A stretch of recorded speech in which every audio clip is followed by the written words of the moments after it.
Buenos días, os doy la bienvenida a la presentación del grupo PERL. Él es Roberto, yo soy Alberto y bueno, en mi caso yo soy graduado en Ingeniería de Telecomunicación. Ahora mismo me encuentro realizando el doctorado dentro del grupo de investigación. Y bueno, el grupo PERL es un grupo dedicado a la investigación de la nanoelectrónica, la electrónica pervasiva, que ahora mismo desarrolla distintas líneas de investigación que ahora presentaremos. Y bueno, tiene la denominación TIC 250 por la Junta de Andalucía y bueno, esperamos que os guste. Buenas, yo soy Roberto Moto, estoy haciendo mi trabajo de fin de grado como estudiante de telecomunicaciones también aquí en el laboratorio PERL y ahora voy a contaros un poco qué instrumentos tenemos en el laboratorio y para qué sirve cada uno. En primer lugar tenemos una mesa de punta, es un dispositivo para realizar medidas de máxima precisión y bueno, su funcionamiento consiste en 3 agujas que se pueden mover de manera muy precisa para hacer medidas en dispositivos normalmente muy pequeños. Consta también de un microscopio a través del cual se puede ajustar tanto el enfoque como la distancia de las propias agujas y gracias a ello podemos realizar medidas en dispositivos que de otra manera sería muy difícil debido a su reducido tamaño. Por otro lado tenemos un analizador de semiconductores, está directamente conectado a la mesa y su función básicamente es interpretar y ayudarnos a caracterizar los resultados obtenidos en las medidas hechas con la mesa.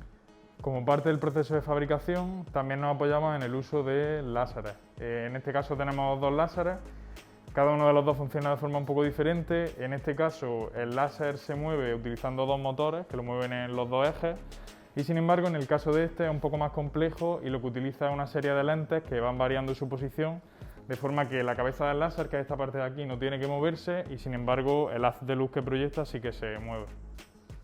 Otra herramienta que utilizamos es una impresora 3D, que es lo que podéis ver aquí. La impresora, cómo funciona, tiene un rollo de plástico, que es un hilo que nosotros introducimos, va quemando el plástico y puede producir la estructura que nosotros queramos. La utilizamos tanto para fabricar algunos dispositivos como para realizar estructuras de apoyo, como esta que tenemos aquí, que es una estructura que en su momento nos permitió poder depositar el material que queríamos. Aquí en el laboratorio tenemos todavía más dispositivos, como por ejemplo este aerógrafo, que os enseñaremos a continuación cómo funciona. Algunos láseres de tamaño más reducido, pero que también son útiles para la fabricación de varios tipos de dispositivos. También tenemos más aparatos de medida que sirven para caracterizar eléctricamente diferentes tipos de dispositivos y para realizar medidas en ellos. Y por último, aquí tenemos una mini mesa de punta, que es básicamente el mismo dispositivo que os hemos enseñado antes, pero en una versión miniaturizada y por tanto de tamaño reducido. La línea de investigación que seguimos Alberto y yo es la de fabricación de memristores. Pero primero, para contaros qué es un memristor, os voy a hablar de la resistencia. Seguramente esto suene por el programa de Broncano, pero una resistencia también es esto. Es un dispositivo pasivo que se coloca en un circuito y que se opone al paso de la corriente, aumentando así su temperatura. Una resistencia normalmente tiene un valor que se mide en una unidad llamada ohmio. Pues bien, un memristor podríamos decir que es como una resistencia con efecto memoria, de ahí su nombre, mem de memoria y ristor de resistor, otra manera de llamar a la resistencia. Un memristor tiene la capacidad de almacenar al menos 2 valores de resistencia diferentes y recordar el último en el que se quedó. Para la fabricación de los memristores usamos una sustancia que es la llamada el óxido de grafeno, que es esta sustancia que podéis ver aquí, que es de color negra. Y bueno, el grafeno es un material que estoy seguro de que habréis oído hablar de él, está últimamente muy de moda y es pues porque tiene unas propiedades eléctricas muy interesantes. Se usa para muchísimas aplicaciones, pero nosotros la utilizamos en dispositivos electrónicos y tiene también distintas formas de ser fabricado. En nuestro caso, una de las que utilizamos es la reducción del óxido de grafeno, que es esta sustancia de aquí. Entonces, la forma de proceder a esa reducción es depositando esta sustancia sobre un sustrato plástico y quemándolo con un láser. Entonces, para la primera parte del proceso de fabricación, lo que hacemos es que depositamos esta sustancia en este dispositivo de aquí, que es un aerógrafo, que lo que nos permite es hacer una aplicación sobre un sustrato de forma que el óxido se quede pegado al mismo.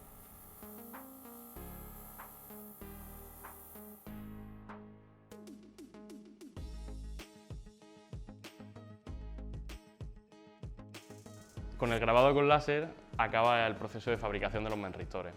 Por tanto, lo último que queda hacer es la medida e interpretación de resultados para ver cuántos memristores hemos obtenido. Debido a que esto es un experimento en desarrollo, no todo lo que grabamos es un memristor y eso es lo que debemos dilucidar. ¿Cómo lo hacemos? Con la mesa de punta, el instrumento que hemos enseñado antes, que trabaja en colaboración con el analizador de semiconductores. En primer lugar, colocamos la muestra en la mesa de puntas. Después, ajustamos cada una de las puntas de manera precisa, ayudándonos de la cámara del microscopio que está conectada a un ordenador externo. Por último, con ayuda del analizador de semiconductores, hacemos la medida que nos interesa. Una vez hecha la medida, si el proceso de fabricación ha tenido éxito y tenemos un menristor, veremos una curva parecida a esta, en la que se pueden identificar claramente dos rectas con diferentes pendientes, las cuales representan los dos valores de resistencia diferentes de nuestro menristor. En el grupo PEL, además de la línea sobre menristores, también desarrollamos una línea de investigación sobre materiales bidimensionales. En concreto estudiamos el grafeno y molibdenita. Desarrollamos la teoría sobre estos dispositivos y además realizamos la caracterización eléctrica para validar esta teoría. Una particularidad de los dispositivos basados en materiales bidimensionales son su habilidad para poder ser transferidos sobre cualquier sustrato. ¿Esto qué significa? Significa que podemos depositarlos, por ejemplo, en un plástico. Por tanto, se consideran como los candidatos para poder desarrollar la electrónica tanto flexible como vestible, ¿no? E integrarla en la ropa. En concreto, aquí estamos viendo unos transistores basados en grafeno que han sido fabricados en Alemania y aquí los caracterizamos eléctricamente. Soy Almudena Rivadeneira, investigadora postdoctoral. Ahora mismo tengo una beca Marie Curie y pronto cogeré un contrato Ramón y Cajal en el grupo PEL. Otra parte que hacemos en este grupo es la fabricación y caracterización de dispositivos que se hacen con estos nuevos materiales que estamos estudiando y el empleo de nuevas técnicas de fabricación, como hemos visto el láser, el aerógrafo. Son técnicas que tradicionalmente se han empleado en la imprenta y que hoy en día las estamos usando para la fabricación de dispositivos electrónicos. Aquí tenemos algunos ejemplos. Estos son electrodos que se han hecho con inyección de tinta, con una impresora, como las que tenemos en casa, que se pueden emplear para la fabricación de sensores, por ejemplo. Estos son también ese mismo tipo de electrodos hechos con serigrafía. Y otro tipo de dispositivos que podemos hacer son antenas. Esta se ha fabricado con una impresora 3D. E incluso el poder realizar electrodos para la adquisición de bioseñales, ya sea en este caso para la medida aquí del electroculograma, es decir, el movimiento de los ojos, o para la adquisición simplemente del electrocardiograma, del ECG. Y aquí, por ejemplo, tenemos otro tipo. Esto es un dispositivo de un termistor, es decir, un sensor que nos permite medir la temperatura. También todos estos materiales y técnicas de fabricación nos permiten que nuevas características frente al silicio, que es el que tradicionalmente se emplea en electrónica, como son el hecho de que sean flexibles o que puedan ser biodegradables. Es decir, nos quitamos muchos problemas a la hora de qué hacer con los residuos de los componentes electrónicos. Yo me llamo Noel Rodríguez, soy profesor del Departamento de Electrónica. Una de las líneas de trabajo que recientemente hemos lanzado se centra en el desarrollo de circuitos para la gestión, procesamiento y almacenamiento de la energía. Es una línea que abarca una gran variedad de sistemas, desde sistemas relativamente pequeños, donde tratamos de captar energía disponible en nuestro entorno para aprovecharla y fabricar y desarrollar circuitos de una eficiencia mayor. Y por otro lado, circuitos relativamente de tamaño considerable, donde tratamos de gestionar la energía eléctrica para minimizar las pérdidas. En ese caso, los circuitos son mucho más grandes de los que hemos mostrado anteriormente, son mucho más grandes que los típicos transistores que utilizamos para procesar, por ejemplo, la señal, porque necesitan manejar mucha corriente y en lugar de centrarnos tanto en sus propiedades para el manejo de la información, nos enfocamos en la capacidad para realizar transitorios, para cambiar de estado sin pérdida de energía.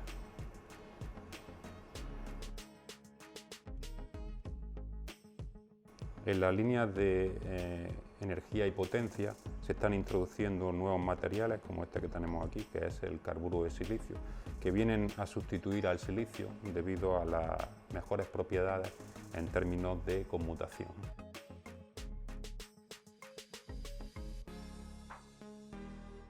Hola, yo soy Juan, soy un investigador predoctoral del grupo, me incorporé hace unos meses y me dedico principalmente a investigar transistores. Los transistores, que son dispositivos como los que podemos ver en algunos pósteres del despacho, consisten básicamente en permitir o bloquear el paso de corriente y en el caso de permitirla la pueden amplificar o la pueden atenuar. Y son bastante útiles porque ese manejo lo podemos hacer nosotros simplemente eligiendo qué voltaje aplicamos a sus tres terminales. Y tienen varios usos. Por una parte, yo me he centrado en estudiar biosensores, que se han construido cogiendo un transistor que tiene una lámina de un material bidimensional y en el que se colocan unos receptores. El material bidimensional es un material muy fino que tiene un átomo o unos pocos átomos de espesor, como el famoso grafeno, y si se colocan receptores en él, en función de cuánto haya, va a producir cambios de corriente bastante notorios. Entonces, yo por ejemplo he cogido cadenas de ADN, que si tenemos las dos cadenas con bases complementarias, se separan, las de un tipo se meten en una disolución y las del otro tipo se van colocando sobre esa lámina tan sensible. Después se mete el transistor en la disolución y cuando las cadenas complementarias se encuentren, van a ir activando los receptores y se van a producir cambios de corriente. Y la idea es que simplemente midiendo esa corriente podemos saber si ha detectado la presencia de esa molécula y en qué concentración está presente. Por otro lado, podemos simular los transistores, que aquí esta es la mayor parte de mi trabajo. Consiste en programar una serie de instrucciones para que el ordenador resuelva unos cálculos. Si yo tengo una ecuación analítica que quiero resolver, lo más normal es que no llegue a una solución analítica como estamos acostumbrados en el instituto. La idea es coger ese problema, dividirlo en otros problemas pequeñitos que sí sé resolver y elegir un método de resolución para esos problemas. El método que yo elija puede ser o más preciso o más rápido, tengo que evaluar yo los pros y los contras. Y ese método es lo que se conoce como algoritmo. Entonces yo lo diseño de forma que el ordenador lo vaya a entender y en qué orden lo tiene que ejecutar. Y una vez que he hecho todas las cuentas y todo el diseño en papel, tengo que programarlo. Al ordenador no le puedo hablar en español o en inglés, sino que hay que hablarle en un lenguaje de programación. Aquí, por ejemplo, estoy trabajando en Python y básicamente cada lenguaje pues, es mejor o peor para según qué cosa. Sonarán Fortran o Java y todo eso. Entonces yo lo que tengo que decidir es, por ejemplo, qué parámetros te voy a dar, cómo es mi dispositivo, de qué material está hecho, luego qué operaciones quiero que haga, por ejemplo, multiplicar matrices o restar variables entre sí, cosas de ese tipo. Y después pues hay que testearlo. Tengo que ver que funcione, que esté todo bien escrito, que no haya, por ejemplo, falta de ortografía, por así decirlo, porque si no, no se entera. Y cuando ya vea que funcione, tengo que testearlo con dispositivos cuya solución conozca para ver que realmente funciona bien. Y luego, con todos los resultados que me da, pues lo normal suele ser graficarlos, porque son miles y miles de datos que no voy a entender mirando los números a simple vista y puedo ver, por ejemplo, cómo va a evolucionar la corriente en función del potencial aplicado o cómo se va a redistribuir la carga dentro de mi dispositivo y todo ese tipo de cosas. Hola, muy buenas, yo soy Alex y soy compañero de Juan y aquí vengo a enseñaros una de las herramientas que nosotros utilizamos, que viene a ser el clúster de computación. Esencialmente son muchos ordenadores, que serían cada una de estas bandejitas de aquí, que utilizamos para hacer esos cálculos de los que hablaba Juan, pero ya de forma masiva y sobre todo para estructuras que sean mucho más complejas. Tenemos cada uno de estos ordenadores, sea como una de esas torres que tenemos en casa o bueno, bastante más que uno de esos portátiles que usamos todos los días, pero están conectados en una sola red de forma que funcionan como un solo equipo. Con esto conseguimos muchísima más potencia de cálculo que con un ordenador normal y claro, ya podemos analizar problemas muchísimo más complejos y bueno, y mayores cantidades de problemas diferentes. Soy Andrés Godoy, profesor del Departamento de Electrónica de la Universidad de Granada. Después de todo lo que habéis estado viendo aquí, del trabajo que se hace en nuestro laboratorio, ahora quería contaros un poquito sobre el contexto histórico de la evolución en la tecnología electrónica. Vamos a comenzar con las válvulas de vacío o válvula termoiónica. Este componente fue fundamental para el desarrollo de la tecnología de radiodifusión, radar y televisión durante la primera mitad del siglo XX. Como podéis ver, tiene una cubierta de cristal y en el interior se ha hecho el vacío. Tiene el inconveniente de que consume una elevada cantidad de energía y se calentaba. Todo esto cambió en el año 1947, cuando en los laboratorios Bell se desarrolló el primer transistor de estado sólido. Ese dispositivo era capaz de realizar las mismas funciones de conmutación y amplificación de las señales eléctricas que se estaban tratando en un espacio muy reducido con un consumo mínimo de energía. Aquí, en este componente que tengo en mis manos, representa o contiene uno de estos transistores de estado sólido. Sería un elemento discreto. Eso fue, como digo, en el año 47. A partir de ahí se comenzó la fabricación de circuitos, todos ellos con elementos discretos que había que conectar mediante cables, mediante cableado. En el año 58, Jack Kilby y Bob Noyce fueron los primeros en desarrollar el circuito integrado. El circuito integrado básicamente consiste en la fabricación de multitud de componentes en un mismo sustrato sólido, eliminando todas esas cables y comunicaciones que había que realizar entre unos y otros.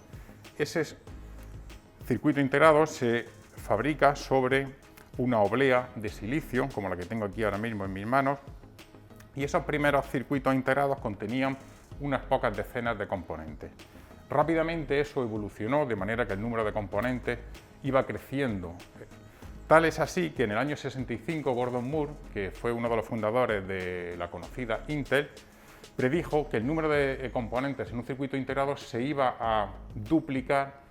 Inicialmente mencionó cada año y posteriormente ese progreso se realizó cada 2 años. Eso ha dado lugar a una evolución exponencial en el número de componentes y, bueno, hoy en día se fabrican circuitos integrados en obleas como esta de silicio que tengo en mis manos.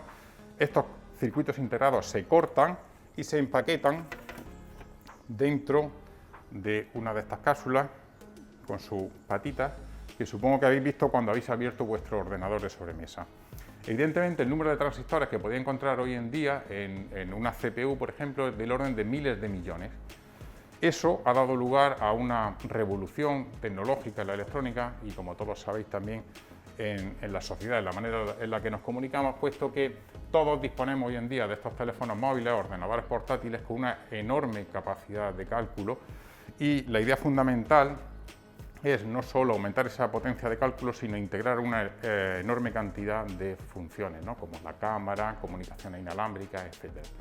Todo eso es el núcleo o el desarrollo de la tecnología electrónica, de la nanoelectrónica, y una de las partes de nuestro trabajo en el laboratorio, que espero que os haya interesado. Gracias. Bueno, pues esto ha sido todo desde el Laboratorio PEL. Esperamos que os haya gustado y os haya interesado lo que hemos contado y estaremos a vuestra disposición para contestaros cualquier tipo de duda o pregunta que os pueda surgir. Y bueno, ojalá que dentro de unos años podamos ver por aquí si de verdad hemos conseguido animar. Muchas gracias.